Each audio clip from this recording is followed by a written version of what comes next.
I welcome you all to the module 6 of this course titled Applied Positive Psychology. So, module 6 is about resilience and post-traumatic growth. So, we are discussing these two concepts in this module 6.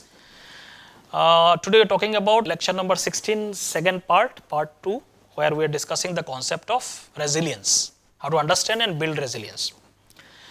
So, let me give you a brief recap of the last lecture, that is part 1 of this lecture. In the part 1 of the lecture 16, we discussed the concept of resilience. How do you define resilience? What are the important indicators for resilience? We also discussed 3 waves of research in resilience in terms of the different patterns that emerge historically in the literature of resilience. Then at the end, we discussed some of the foundational studies or some of the classic studies that gave us a lot of insights about the resilience and the factors involved in it. So, we will continue from there in the second part of this lecture, and we will talk about some of the resilient qualities in positive psychology. What are the important concepts or factors that are discussed in the context of resilience, and mostly we will be focusing on how can we build resilience. So, that will be the focus of today's lecture. How can we build resilience by discussing a skill-based model of resilience. So, let us start today's lecture. So, resilient qualities in positive psychology. As we know, the positive psychology, with the emergence of positive psychology, a lot of these positive constructs which contributes to our well-being have been elaborately studied. So, resilience is also studied, and let us see what are the things that are discussed in the context of resilience in the field of positive psychology. So, in the recent years, the field of positive psychology has contributed significantly to identifying resilient qualities. So, as part of this movement of positive psychology, researchers like Seligman and Csikszentmihalyi have highlighted the strengths, characteristics and virtues associated with mental health, vitality and resilience. So, a lot of these strengths, character strengths and so on, which we have also discussed earlier, can be categorized under a lot of these resilient qualities and so on. So, a special issue of American psychologists outlined these resilient qualities, which were detailed as indicators of optimal psychological functioning and so on. So, with the passage of time and progress in research, people have been trying to outline important qualities related to resilience and so on.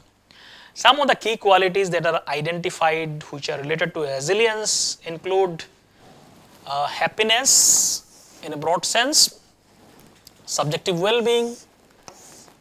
These are all factors which are supportive to resilience. Optimism, faith, self-determination, wisdom, excellence, creativity and so on. So, a lot of these constructs are directly or indirectly related to the concept of resilience. And these are some of the core concepts which are discussed in the positive psychology. Additionally, a special issue of the Journal of Social and Clinical Psychology focused on strengths, virtues and positive characteristics contributing to resilience. In that journal, some of the highlighted qualities associated with resilience they discussed are morality and self-control, gratitude, forgiveness, dreams, hope, humility and so on. So, these are some other additional concepts that are also included in the literature of positive psychology, which can be linked to resilience.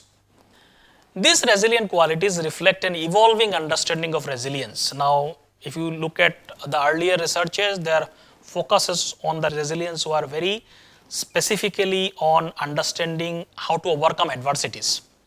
Now, some of the other additional researches in the positive psychology or construct simply reflect that this resilience has also been studied in the context of development and cultivation of positive traits that promote overall well-being and thriving in life. So, resilience as a conceptual term, it has become much more broader, where people are not only just talking about how to overcome adversities in terms of resilience, but resilience is also discussed in the context of positive trait which can promote well-being and thriving in one's life.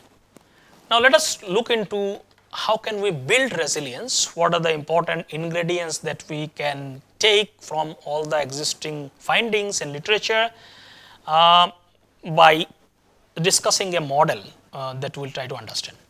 So like building muscle, increasing your resilience takes time and intentionality. So we have to build it slowly with the passage of time and building those characteristics. So it may take time when we talk about building resilience. Now we'll try to understand what are the important things that we can focus on building resilience in terms of build resilience. So a very interesting model called skill-based model of personal resilience we'll discuss, which summarizes a lot of these important factors which we can understand or discuss for building resilience. This model is proposed by Baker and Burrell in 2021. They introduced a skill-based model of personal resilience. This model integrates important skills of resilience and ways to develop them. So this model talks about how to integrate different factors and how to build them. This is a skill-based model, so that is why we are discussing. These are the skills we can develop, which acknowledges both trait and contextual factors, encouraging facilitators for considering individual differences. So since these are skill-based model which includes diverse factors like trait, characteristics and contextual factors also. So this model of resilience takes a triadic perspective focusing on three key domains. How can we build resilience? By focusing on these three key domains. These three domains are, one is cognitive factors, means what are thought processes. Behavioral factors mean how do you take actions, and third is emotional factors, how do you deal with your emotions.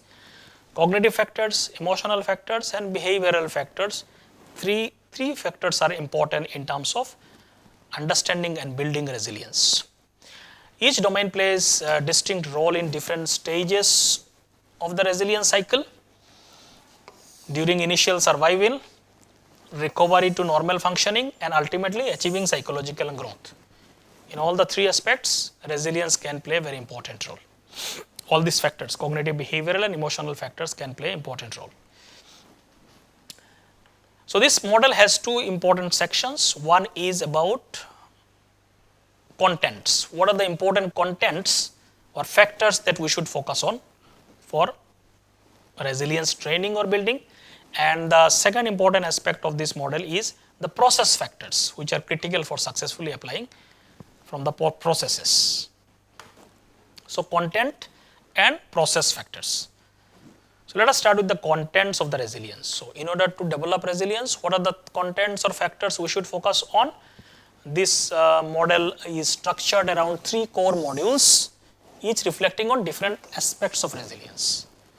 So we can address resilience or build resilience by addressing all the three important factors or contents of the resilience, which make up what resilience is all about.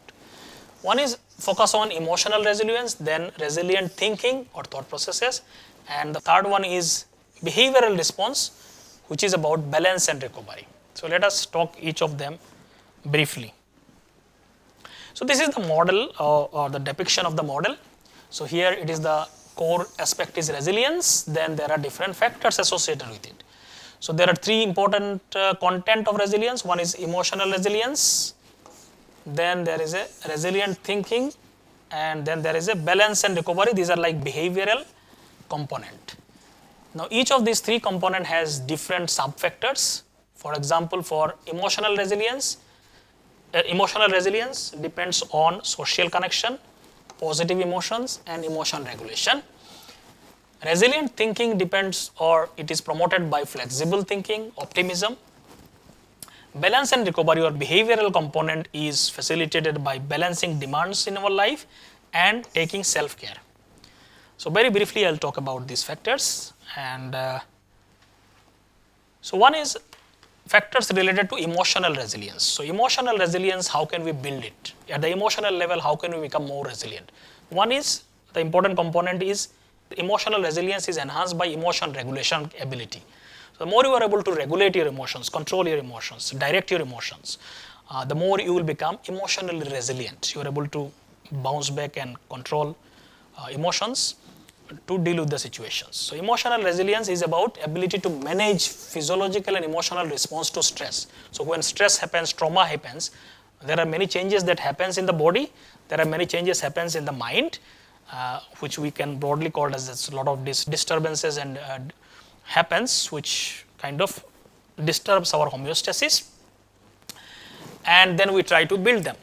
Now, while building these emotional disturbances, emotion regulation is very helpful. Resilient people experience same physiological arousal as other people, but they are able to calm those sympathetic nervous system and activate parasympathetic nervous system.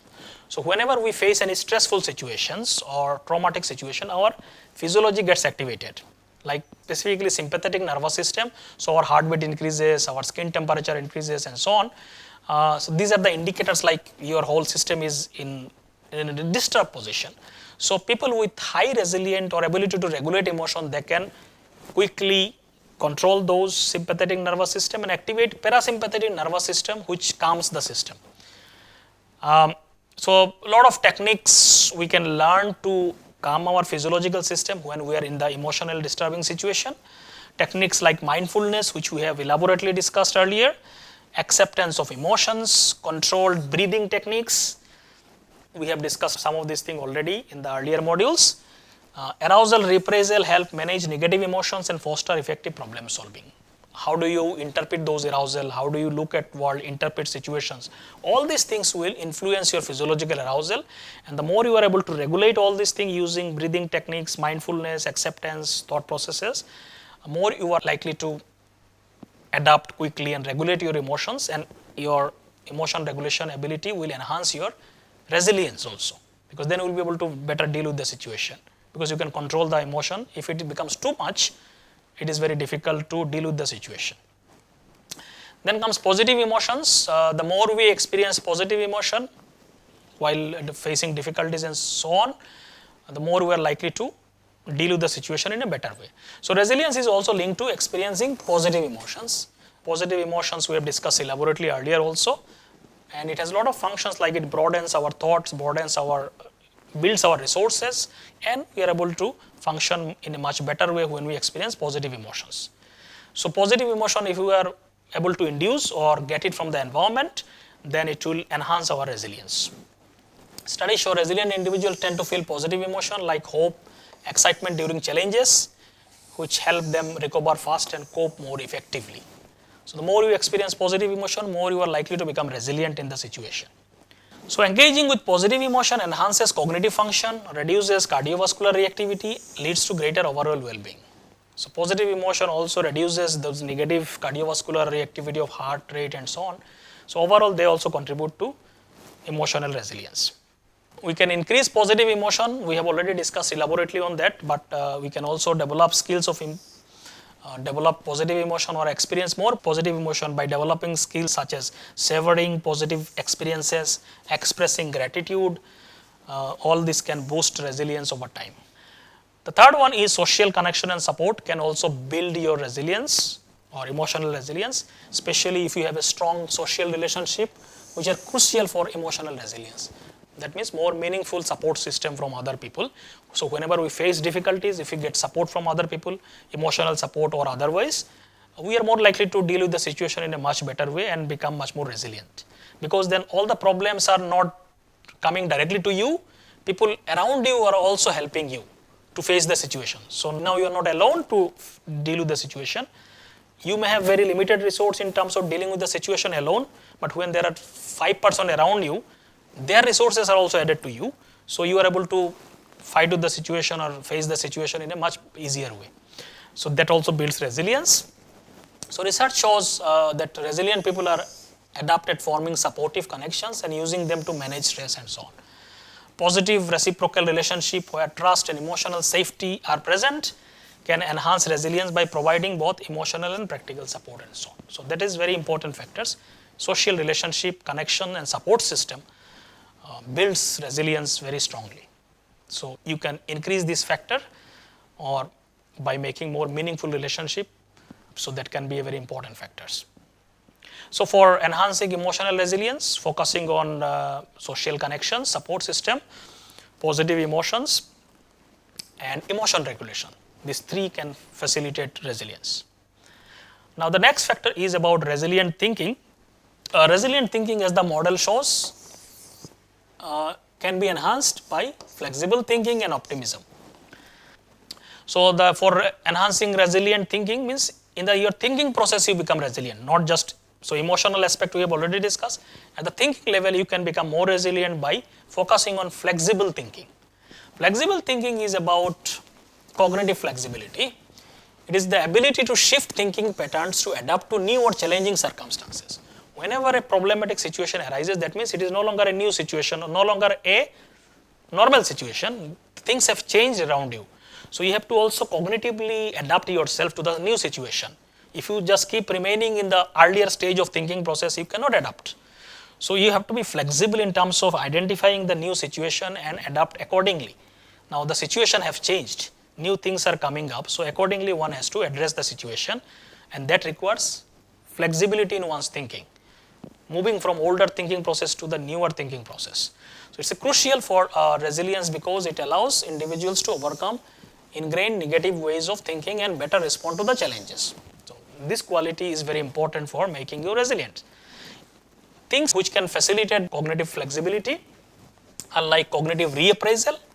One of the primary strategies for flexible thinking is cognitive reappraisal. For individuals, how can we reinterpret the situation in a newer light of evidences and so on. So that is called cognitive reappraisal. You are able to interpret the situation in a different way. So that is one of the quality of flexibility. Research shows that resilient individuals use cognitive flexibility to manage the negative situation, negative interpretation of the situation and emotional reaction, and they are better able to cope with the situation. This impacts on emotion also because thinking and emotions are very directly connected to each other. So ability to reappraise challenges reduces physiological stress response, enabling better problem solving and so on. So that is very important. So resilient individual can adjust their thinking and from older thinking to new thinking pattern, from habitual negative patterns to more balanced one and so on. So this ability is very important. How do you think about the situation when something goes wrong? That is an indicator of flexible thinking, and that will increase resilience. Optimism is also very important. We have already talked about optimism in detail. So optimistic thinking style is something when it is a characteristics of resilient thinking. People who are resilient, they are more optimistic in a sense. They involve explaining negative things. They see it as a temporary thing. It is only specific to this situation. And generally they think this can be changed rather than permanent, pervasive and personal. All these things we have discussed in the earlier lectures about optimism. That optimistic thinking style, when you see a negative event happens in one's life, you think of it as a very specific to this situation and very temporary thing, it can be changed. So you become more optimistic that I can change it and things can be much better in the future and so on.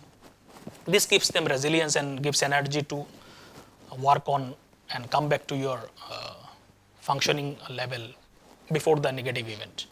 So optimists view challenges as surmountable and perceive setbacks as opportunities for growth. They see challenges can be an opportunities for growth. So that attitude makes them more resilient. Optimism also buffers against stress and depression. So this also we have already discussed earlier. Optimistic explanation helps people to manage stress better, reduce the risk of depression and so on. Optimists are also more likely to seek social support during stressful time, which can also make them more resilient. Optimistic thinking also involves generating balanced and realistic explanation of the event. So optimism should not be unrealistic. We are talking about optimism here in a realistic sense. So resilience thinking combined with explanation, optimistic explanation and cognitive flexibility can create a realistic optimism. So this combination of optimism and cognitive flexibility can make people highly resilient. So these qualities can be developed to make oneself resilient. The last factor is about balance and recovery, which is a behavioral component. It includes balancing demands and self-care. Factors related to resilient behaviors. One is balancing demands. How are you able to balance the demands of your life? Are you able to balance the demand? The more you are able to balance the demands, more resilient you will become. Because people have multiple roles in their life. Resilient individuals demonstrate ability to balance all these competing demands from life, such as role at work, home, personal life and so on. How are you able to balance all these things? If you are able to balance them, then you will become more resilient. If you are too much burdened by all these demands, obviously you will face more stress and problems and will not be able to adapt properly. This balancing act is essential for maintaining well-being and preventing burnout. People, when they are not able to balance all these demands, they feel burnout and highly stressed out and so on. So balancing demand is very important. So research links high levels of resilience to the ability to manage and prioritize different demands. When you have so many demands in your life, you have to find priority. What should be my priority and number one and number two? Accordingly, you devote your energy, so that will also help you to balance the demands. Some people also use something called as a job crafting, which means basically redesigning your job, whatever work you are doing, to make it more meaningful so that you enjoy doing it, find more meaning in it. That also helps you to balance demands and leading to greater satisfaction. Optimistic thinking style is also can be connected to this aspect. That key factor in balancing demands is also optimistic thinking style in terms of finding priorities, and optimism can also be helpful in terms of balancing demands. Optimists are better at prioritizing tasks, because when you are optimistic about something, you will see what is most important for becoming hopeful in future and so on. So that prioritization also helps in terms of developing optimistic thinking style and so on. Optimism also supports goal adjustment strategies and so on. So we have already talked about some of these things. It can be anyway facilitate resilience. Self-care and recoveries are also very important, because to become resilient, you have to take care of yourself. If you don't have energy, if you don't have the necessary factors for caring yourself, you will not be able to resilience, because then you yourself is not able to deal with the situation, because you don't have the necessary health and support, the abilities. So behavioral strategies for recovery. Resilient individuals use specific behavioral strategies to recover emotionally and physically from the stress. You have to have proper strategies to come out of the situations emotionally and physically. These strategies include taking regular breaks. It is very important.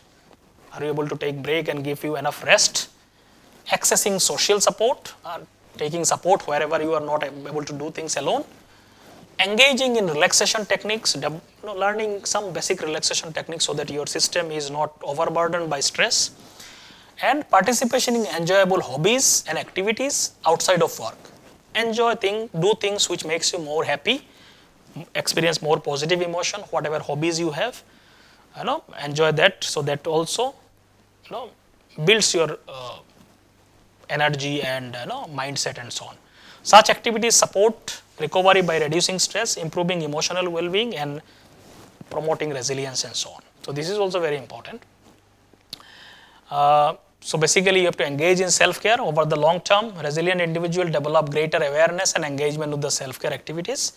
They recognize importance of attending their own needs, which includes not only relaxation and hobbies, but also physical exercise, mindfulness. All these things can be included in the self-care aspects also. People may also use things like SMART goals and so on. So the thing is, whatever you do to take care of yourself, keeping yourself in proper health, mental and physical health, all these things will actually promote resilience. Now, very briefly on the process factor. So these are the content factors. What are the important variables where we can develop within ourselves? Now, process factors, because these factors come from the situation, interaction of the person and the situation. So basically, these factors also promotes resilience, given because we do things in a context. So few important things related to process factors are engagement with learning, motivation level, interpersonal processes, and individual differences. All these things also play an important role when we work in a specific situation. So engagement with learning basically means this model emphasizes self-monitoring and reflection on personal stressors and responses, which fosters engagement with the resilient building process. So the more you feel engaged with the task that you are doing or in a situation, the more you will be resilient in a sense, because you yourself feel like engaging with the task. As individuals actively engage in identifying the sources of their stress and evaluating their emotional responses, they gain greater sense of control over their reaction, increasing their self-efficacy and resilience. So the more engaged and able to understand yourself, monitor yourself, more you are likely to be resilient in those contexts. This engagement leads to long-term behavioral change by reinforcing the applications of new skills and behaviors. So this is one important thing. To what extent you are engaged with the task or learning situation. Second is motivation is very important. The process factor of motivation is critical for successfully applying resilience model. If you are not yourself motivated to include all these factors, then obviously it will not work. Your motivation should come from within yourself to build resilience. Motivation is shaped by individuals' understanding of their own readiness to change, their personal values, ability to navigate challenges throughout the change process. You can build resilience by if you have higher motivation to build that. If you don't have motivation to build resilience and understanding all these things, obviously it cannot work. So people's understanding, motivation, readiness to change oneself, focusing on personal values, and all these things will be influenced by one's motivation. So key element for facilitating sustained motivation include recognizing the need to change. One has to recognize that there is a need for change, aligning goals with the personal values, and addressing setbacks. So all these things will be influenced by one's motivation. Third one is interpersonal processes. It also plays very important role in successful application of the resilience model. Your interpersonal support system will always promote whether you are able to include all this resilience factor in a long-term behavioral change. This process emphasizes importance of relationship, communication, emotional connection, and support individual to adapt new behaviors and develop resilience. So all these things will contribute. So to what extent you are able to develop those skills, interpersonal processes can facilitate that. So these are like process-oriented, means these factors in the context which can further promote your resilience. Individual differences are always there. Some people are more resilient as compared to others. So those individual differences will play a very important role in the success of resilient training model. Because for example, motivation is also an individual difference. Some people are highly motivated to change themselves, some are not so. So that will also influence. So it acknowledges that each participant has unique characteristics and this variation must be considered for the model to be effective. We should understand everybody's are not same in order to develop and build resilience. Each participant's ability to engage and benefit from training is influenced by their personality trait, historical experiences in past experiences, cultural background, existing coping strategies they have. All these things will influence and based on that one can build from there. So these individual differences affect how people perceive and respond to stress, how they perceive, and from there one can build. And that will influence their resilient building efforts. So recognizing these variations, facilitators are better able to address each person, their own unique needs, and one can facilitate that. So these are some of the factors that are discussed in the skill-based model, where we can develop resilience by focusing on important factors which should be developed within the individual and addressing some of the factors in the context or in the environment. And overall these whole things can develop our resilience, or we can build resilience by focusing on all these aspects. So this model gives a very practical applied implications in order to how can we build resilience. So with this I stop here. This is the end of lecture number 16. Thank you.